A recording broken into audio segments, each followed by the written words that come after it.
इचलकरंजी येथील यशवंत कॉलनी ते पाटीलमाळा कबनूर रोडवर शिवाजीनगर पोलिसांनी केलेल्या कारवाईत मेंटरमाइन सल्फेट टर्मिन इंजेक्शनच्या 51 बाटल्या जप्त केल्या। या प्रकरणी निखिल शंकर पाटील वय वर्ष 23 राहणार यशवंत कॉलनी याला ताब्यात घेण्यात आले आहे। या कारवाईत नशिला इंजेक्शनसह मोबाईल मिळून 30,000चा मुद्देमाल जप्त करण्यात आला आहे।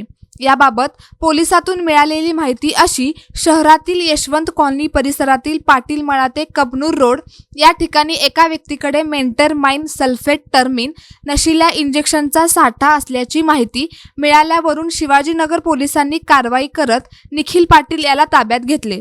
त्याच्याकडे मेंटरमाइन सल्फेट टर्मिन या इंजेक्शनाच्या 10 मिलीच्या 15,504 रुपये किमतीच्या 51 बाटल्या मिळून आल्या।